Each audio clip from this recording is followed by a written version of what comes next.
All right, everyone. Thanks for joining in on our Unified Wellness 101 session. We're really excited for you to be a part of this session. We're really grateful that you chose to listen in into what Unified Wellness is all about. During this session, we hope to cover a few things. One, we hope that you learn about the inclusion revolution currently happening in schools across Minnesota, potentially in your district and across the nation. We also want you to understand the basic components of what Unified Wellness is all about. It's a really robust course, and we think can bring a lot of great inclusive strategies to your school to engage students of all abilities. We also want you to learn and to hear about strategies for how to get started. Unified Wellness is an up-and-coming course. It's relatively brand new in Minnesota, and so we really want you to learn how to best get it into your course catalog, and we can provide some strategies on how to get that done.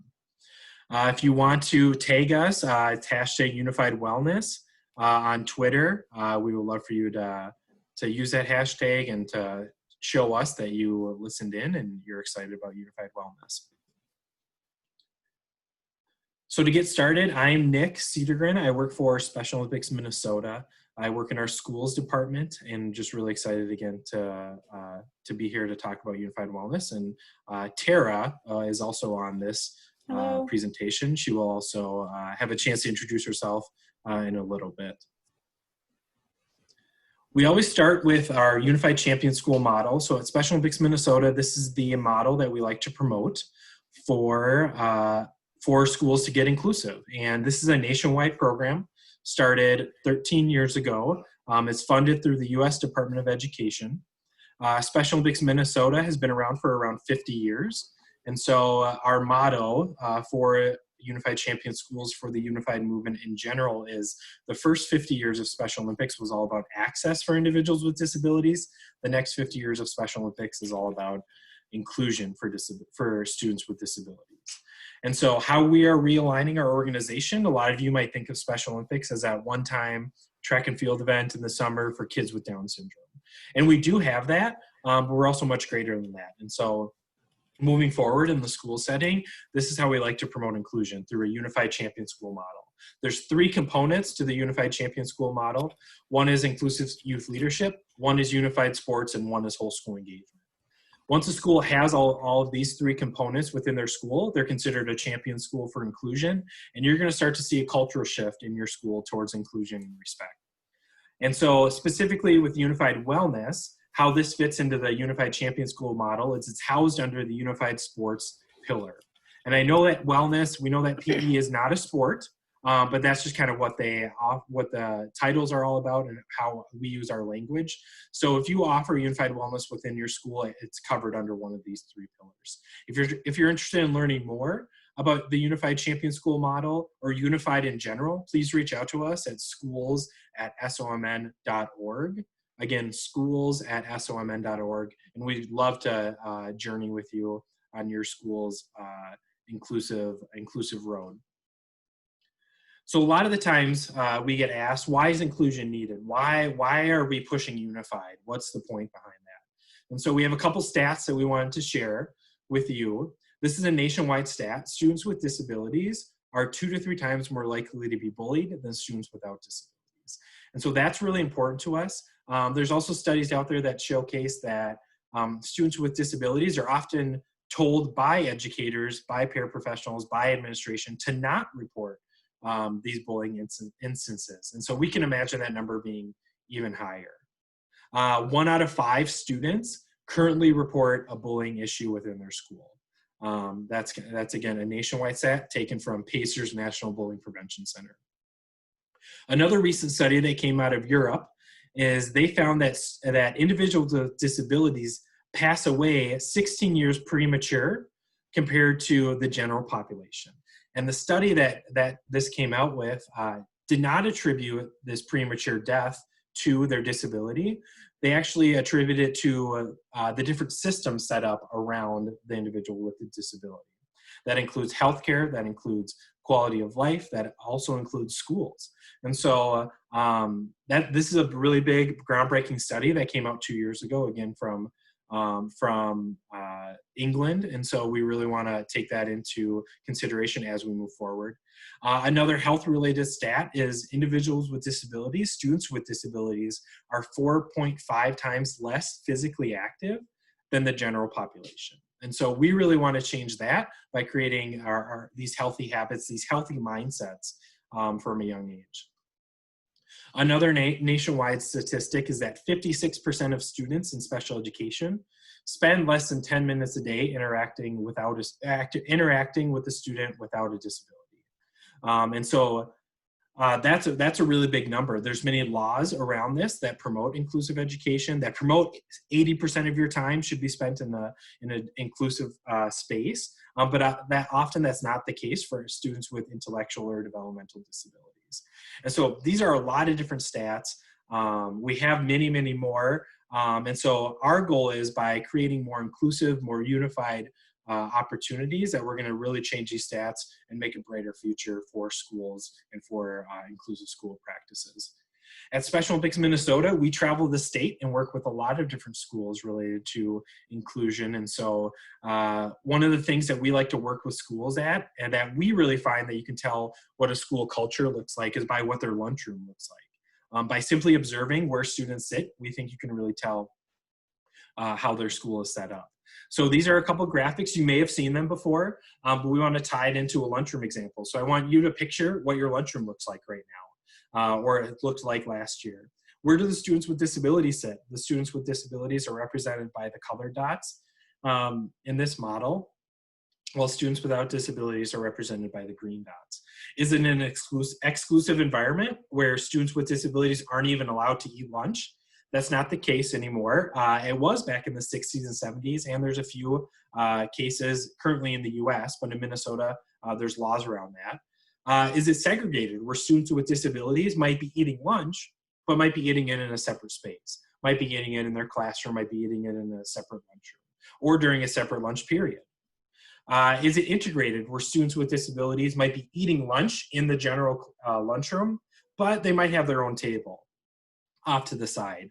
We actually went to a school this past year that had reserve signs on their tables for students with disabilities. And so we asked, why is that the case?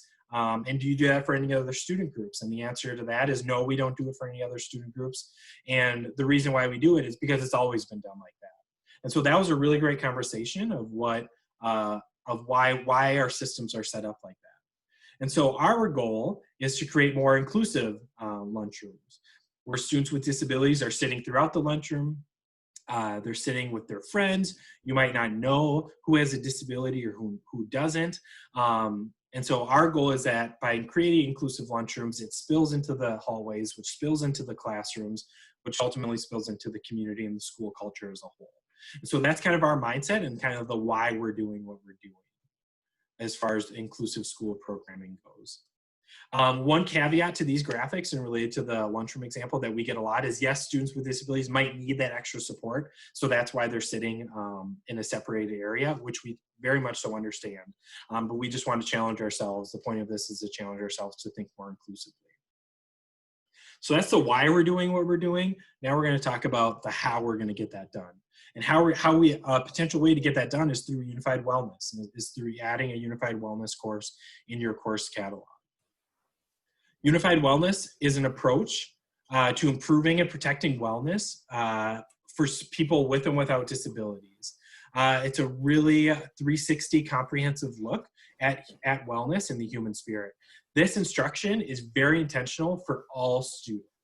Every student can be reached for inclusion. Every student can be reached for standards-based wellness content. And that's what we think we can help provide to your school and to your staff to help facilitate and distribute throughout your school year. This is a very intentional course. It's centered around universal design learning. And again, we want to meet students where they're at, and which we'll talk about in a little bit. So I'm going to toss it over to Tara to walk you through a little bit more about the class. Hello, I'm Tara Stortz. I'm a former health and physical education teacher at Monticello High School. And we have been working with Special Olympics to create a wellness plan that would benefit all students. focusing on 21st century learning skills, skills-based health lessons. So the whole point is that we have 4 different pillars plus a leadership pillar. But the first one is physical. So all about physical movement. How do you get the students active, not only for in the class, but for a lifelong. Nutrition, we understand that nutrition plays a huge role in our health, and that is a component to live a healthy and long life. Emotional wellness, as you all know, especially now more than ever, how critical this is. So creating a healthy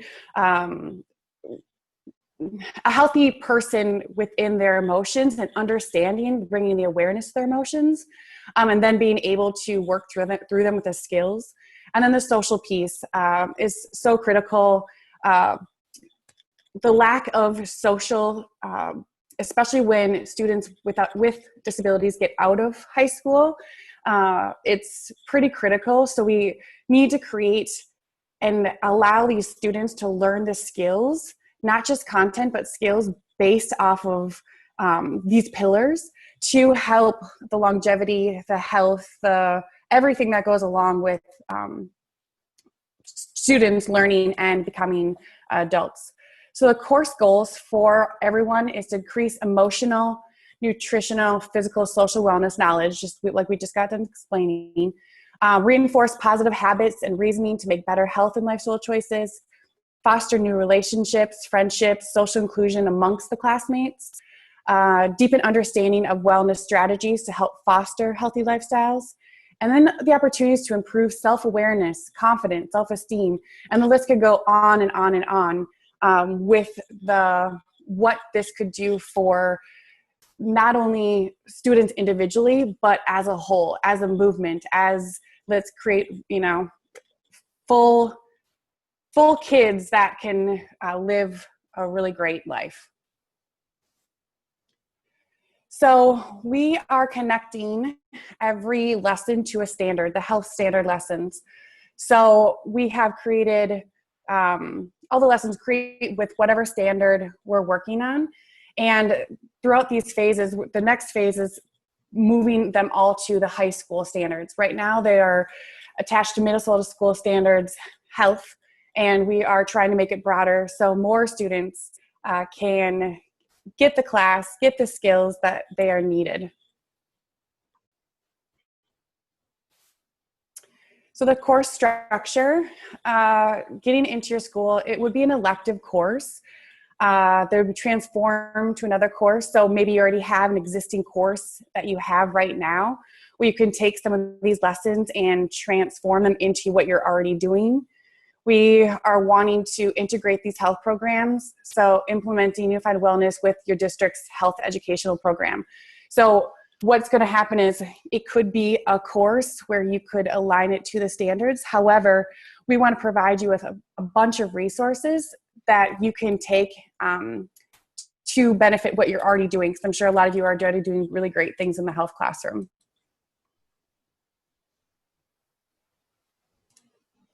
All right, Nick. Yeah. One little note that I forgot to mention at the beginning, feel free to type in your questions or if you have any thoughts in the chat. We'd be more than happy to answer them throughout this presentation, as we will be live while this gets presented. So a couple things before we dive in a little bit more into the resources and the content of the course that we want to dispel right away. What Unified Wellness is not. It is not replacing DAPE or a life skills class. That's often a question that we get related to this. Those are services, those are in IEPs, could potentially be in IEPs, and those are there for a reason. So we want that to come across. Unified Wellness, we want to look at the laws and what is the least restrictive environment for the students to learn at their best. And sometimes that might be a general wellness course or health and wellness course. Sometimes it might be a life skills class. Sometimes it might be unified wellness. And so this is just another opportunity to not only engage a student to meet them where they're at and what their IEP states, but it's also another great opportunity to foster inclusive school practices by bringing in students without disabilities or who might not have an IEP into the course. It is not a feel-good course, and we want that to come across very much so. It's not just for students with disabilities, it's with them. It's not a course where it's a really great photo opportunity for the district or for parents to get. This is a standards-based course, and we want everyone to learn very crucial content and crucial lessons throughout their time in the course. Often where this course came from, often we hear from educators and we hear from parents that there's just not a quality opportunity where students with disabilities learn these health and wellness topics. And so that's kind of our goal, where we're coming from, in providing those really streamlined, really inclusive, really in-depth content where everyone can learn about it. There's some really fun and unique ways. This class is structured where it's a 1-to-1 ratio, students with and without disabilities in the class. Our goal is that it's not a teacher assistant class for students without disabilities, that is not a study hall course or a leadership course for students without disabilities. These students with disabilities are gaining a health credit for taking it, a health elective credit for taking it. If schools need to start based upon how their courses are structured, or how to get the class into the course catalog through a TA or a study hall structure, let us know. We're more than happy to work with you. But our ultimate goal is that this is listed in the course catalog for students with and without disabilities as a health elective course. And so that's kind of our mindset going into it, that we just want to talk about before we dive into what supports, what the class kind of looks like on a day-to-day basis and throughout the semester.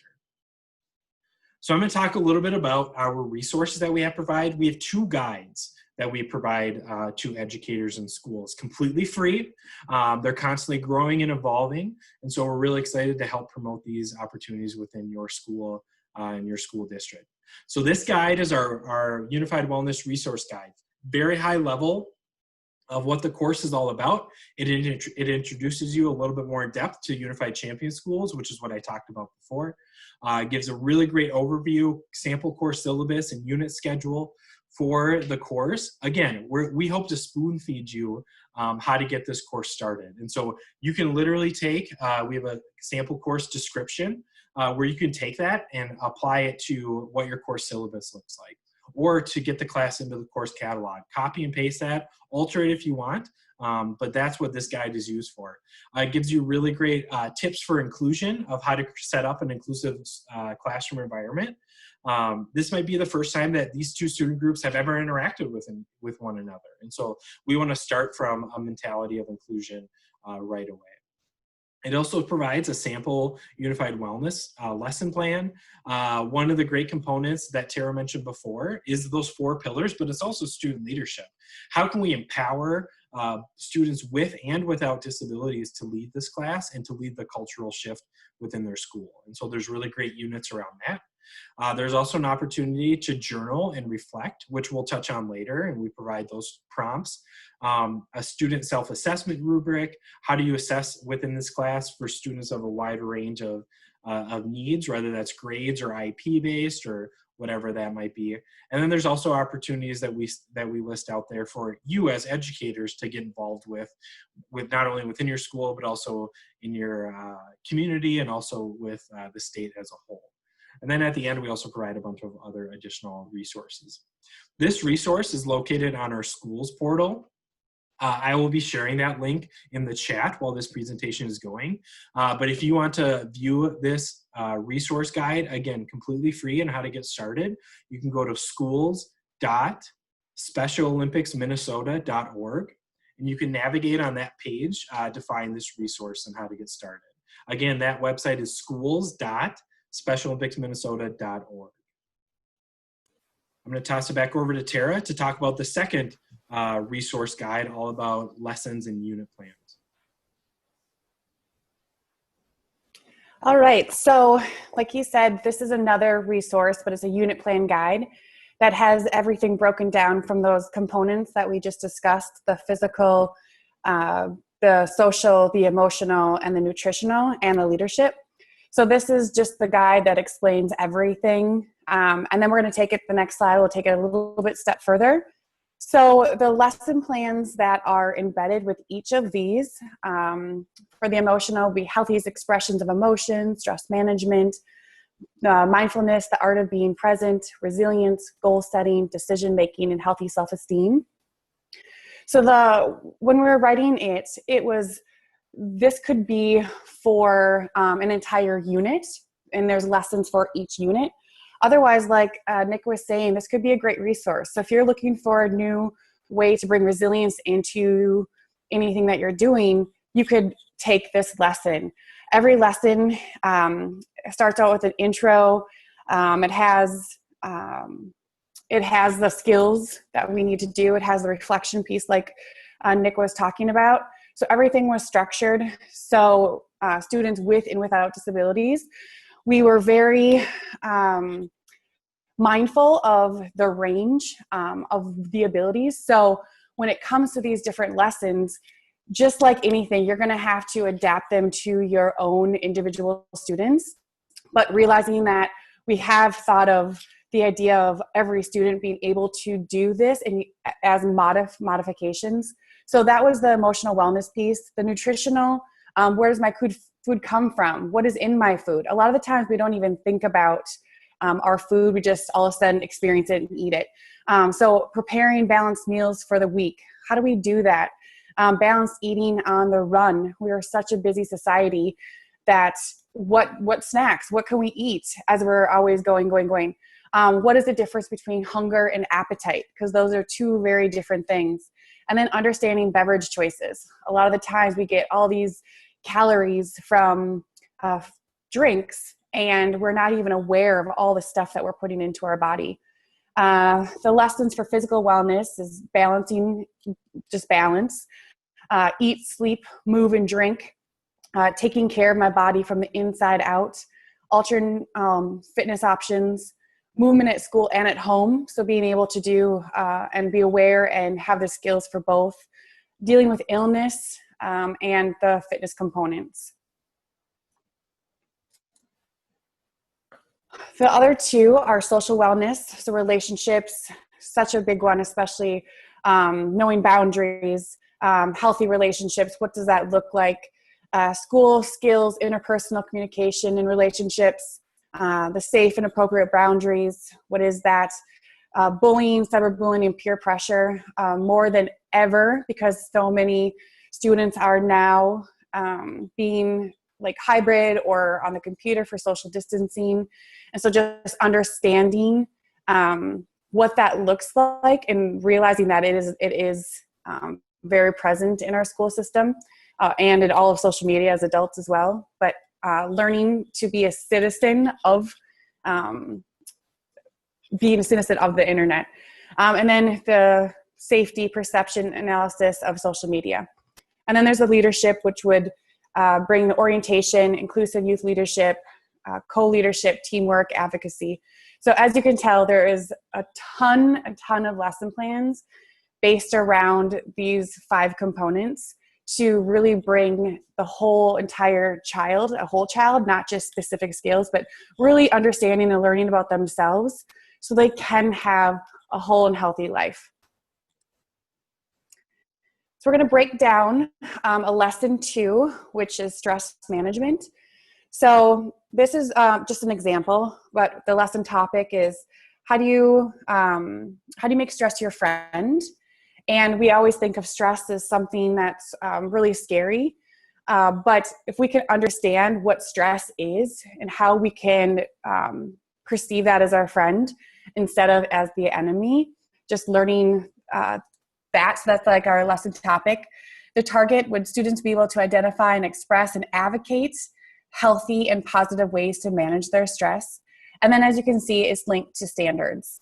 We also have the supplies, resources needed. At being 21st century skills learner, we do have a lot of technology. So if you're looking into the more hybrid models, there is technology involved in this that you could take it and adapt it to a hybrid model because it's so interactive in that way. Also, so the resources, and then we have the activities. So for example, this one, There's a great TED Talk called How to Make Stress Your Friend. And that's where we came up with the name of the lesson topic, but it's really, really great, even for adults too. And then there is a great program called Change to Chill. So learning about stress management through that way. And it's a quiz to see where they're at. So the awareness piece. From there, we'd use the results to help understand personal stress levels and reveal a potential guide for their own stress relief. Every single person is different, and learning that there's a variety of ways to manage your stress and what works for you and what doesn't work for you. And that is the skill that they would be able to have.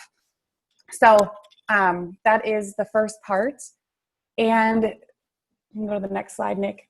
Then the discussion of the activity. Again, talking about how to make your stress your friend, what we could do for individuals. And then the skills practice is after you identify the factors in receiving those potential stress reliefs, students will create advocacy posters. So advocacy is a huge part of our own health, and just especially with disabilities. So taking that and advocating for themselves by using Canva, using their own voice through their own stress relief. How can they do that? And then again, it could be a meme, it could be a poster. There's a lot of variety in these lessons and a lot of room to adapt based off the individuals. And then at the end, we always have reflection questions or journal prompts like Nick mentioned before, and they're all there for you. Again, use them all. We did a wide variety of journal questions and discussions just because of maybe some students would maybe only have one discussion journal, but some might need 4. So it kind of depends because you're trying to reach every student with where they're at while becoming unified. So like Nick said earlier, it's not a TA or it's not one of those types of courses. It's all about every individual student is going to learn in an inclusive way. So going off of what Tara has been talking about with this specific unit, this specific lesson, there's 56 of these written in that resource guide, in that unit plan guide. So please, these are for you. We want you to really craft what your classroom can look like, and want to give you ideas for how to get unified wellness going. A couple of future considerations Tara mentioned before is that kind of the next steps is that they're aligned to health, nationwide health standards. We're going to bring it back to Minnesota and align it with K through 12 standards. Another future consideration is we want to continue to create more skills-based lesson plans, expand upon what our topics are, and just keep the content relevant and keep the content alive. We also want to develop resources for you as an educator to market the class, to have a one-spot shop for you to go to if you have any questions or if you need something else. So we're going to continue to develop those resources that you can utilize to get this class going and to help it thrive within your school. So that's what Unified Wellness is all about. I'm going to transition into how do we create some strategies for implementation? How do we get this course into your course catalog?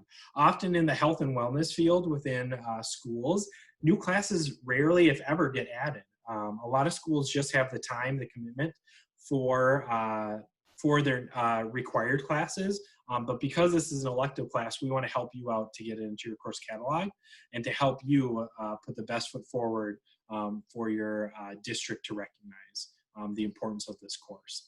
And so to do that, we need to start somewhere. We need to gain some support and interest from others, whether that's your other co-teachers, your other colleagues, your administration, your students, or your parents. Get some support, kind of put the feelers out there for what this course could look like. Then you want to discuss who's going to teach it. A lot of best practices for unified courses is that it's co-taught, that someone in special education or someone who's certified health educator co-teach it. And so you get the best of both worlds and you get inclusion happening at the educator level. And then you want to research your policies and procedures for how to get a new course within your school or school district. It is different for every school and every school district that we've worked with. And so you can reach out to your district curriculum director or your school curriculum director or your administration to see what that process looks like. A lot of it, what happens is you need to end up filling up paperwork. A lot of paperwork needs to be filled out to propose a new class, and then a lot of after discussions need to happen. Some schools approve it just like that. Some schools you have to go through the process through your school board to get it officially approved. A typical timeline for a course is the fall semesters is when you really want to start somewhere and start gaining interest and start researching your policies and procedures. A lot of new courses for the next school year, so we're talking 21-22, needs to be submitted in November or December so that the school can go through their process to add, to get it in the course catalog. So in early winter, early 2021, they can start marketing it to students as an opportunity to get involved. And so that's a typical timeline. Some schools are very different. They might not have a timeline that you can add it whenever, but that's what we've seen as a typical timeline. So start right now in the fall to get the conversation going. And I know especially in these times, it might seem weird to think about next year as we're trying to be so present and figure out what this school year looks like, but it might be the optimal time to start this conversation up in your district. It's also a process, so know that just by submitting the paperwork doesn't mean that it's going to happen. So again, gather your resources, find out what the policies are for adding a new class, fill out the paperwork, have those crucial conversations, and advocate. I cannot stress this enough, that you need to advocate. You need to get direct quotes from students, from other educators, from parents, about why this course is important and why you think this is needed.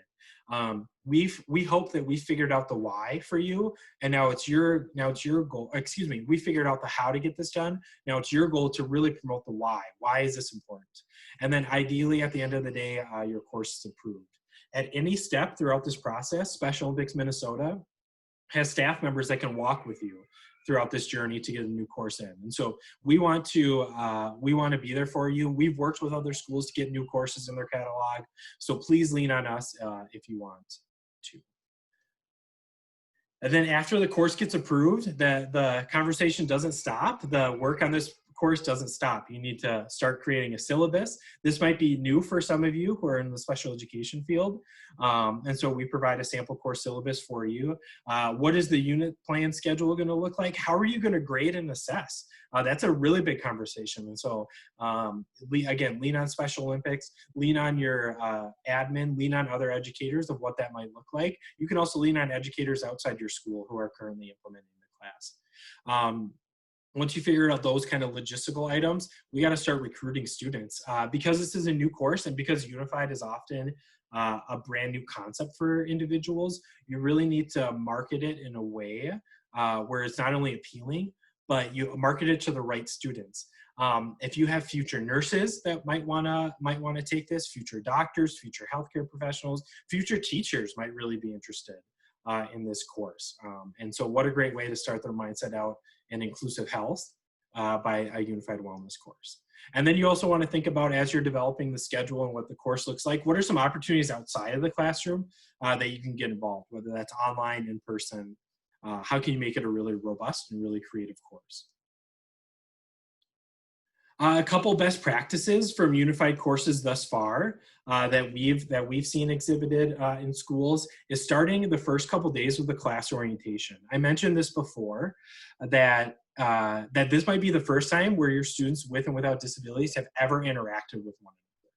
And so it's really important to lay the groundwork, not only of what this course is, but maybe your students without disabilities need a disability 101 training.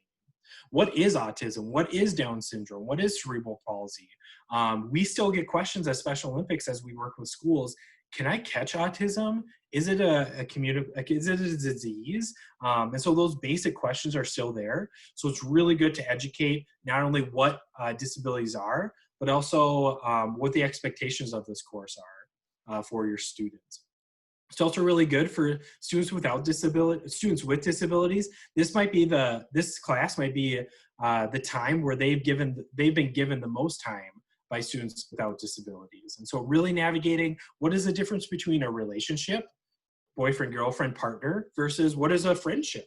And so really talking through that, how to communicate well, is texting every night okay? Or what does that look like? And so again, really laying the foundation and understanding what roles, expectations, and what disabilities are.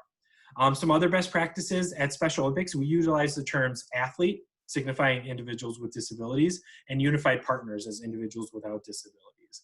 In our unified courses, we like to switch athlete to teammate. We like to switch unified partners to just partners. And so that's really good to distinguish the groups if you would like to do so. Figure out leadership opportunities. How can students maybe lead an intro to the class or a debriefing session of the class? How can they do that as a unified pair? Those are really great questions to ask. Again, expand your opportunities outside the classroom and tell us your story. Tell us how this class is going. We're only going to grow this course is if we are constantly communicating with one another of what you need and what best practices are. I think it's also really important to highlight, these are some other journaling examples within the other pillars. This is a great way to assess your students, not the full assessment. This can be part of your assessment strategy. It's really, really fun to see, and the most impactful for us when you see journal entries that can either be handwritten, they can be in picture form, they can be a conversation if somebody wants to record themselves, audio, get creative of how you capture those journaling opportunities. And so it's really, really fun to see students journal from day one all the way through the end of the class, and to see their inclusive journey and how they've been not only growing in their health and wellness knowledge, but also their the inclusive opportunities the class provides. So I showcased these bubbles before, these graphics before, and said what we want to do is start creating inclusive environments. But I want us to kind of switch how we view these. Instead of a comparative model, let's put them on a timeline. Ask yourself, where's your school at right now related to inclusion, or where's your school not at? Let's work as a timeline, and Special Olympics Minnesota, our resources, our staff can help you move along your journey to a more inclusive setting.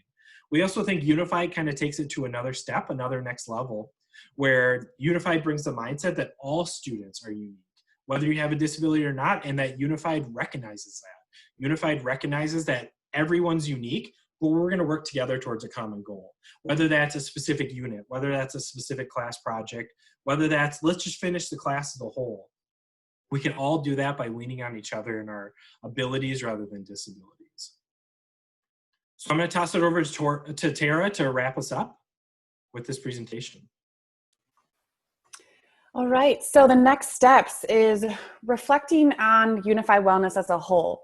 Okay, as an educator, can you see the need? Can you figure out your why within your own school? So reflect within, would you be able to teach this if everything was handed to you? So just reflect as an individual, but then also like on the course, on the resources. How could Special Olympics benefit your students and you as a teacher more than ever before? There's so much stuff. So having lessons that have all the standards, have all the skills, have all of that, utilize that by reflecting. Is that something that you could see yourself teaching and being a part of? The next one would be talking to your department. As a health and physical educator, like Nick said earlier, there's not a lot of new courses that get added because we just do the same exact thing. So talk to your department. Is there some energy around it? Can you see that this being part of your school culture? Personally, starting a unified club, starting unified PE, it's an incredible experience, because when you start, you don't really realize the effects that you have, because it takes a little bit, but then all of a sudden you have a unified school, unified classes, and the way students are able to grow is absolutely astounding. So talk to your department to see if it's something that you could do together, really work together with it. Again, talk to some Special Olympics staff. They are there to help you, to guide you through every step of the way. Personally, I've worked with Nick for a lot of years now, and they help so much. So please reach out to them for any questions, anything that you would need, any resources. I'm sure if you have a question, the question has already come up. So please use them to guide you through this process. And there's a lot of schools that have done this ahead of you, not Unified Wellness, but the process of starting new schools and starting Unified PE. So there are a lot of schools out there that are willing to help as well. So you're not alone. We want to be a big support for you. And then the next step is develop a plan to get started. Nick talked earlier about the process. So the first thing is, yes, talking to your department, talking to the staff, but then what's next? That's the administration. What's the process? Personally, when we did it, I had to go to the school board and do a little presentation. So every school, like you said, is different, but develop that plan, develop that action plan to get it. And sooner the better, because like he had said, the courses need to be added usually in the fall. So by spring, you can start recruiting students, getting the buzz going on. So then it can be a part of your school culture moving forward. So if you have any questions or any more experiences or anything that you need, you can reach out to me at taralusorts@gmail.com or Nick. Again, Nick is such a great resource, and they have a really great team, all willing to help you move forward with this movement. Thanks everyone for listening. I'm going to stay on the chat for a little bit longer if you want to ask any questions, but appreciate your time learning a little bit more about Unified Wellness. And please reach out if this is of interest to you or your school or school district. All right. Thanks, Thank you, everyone.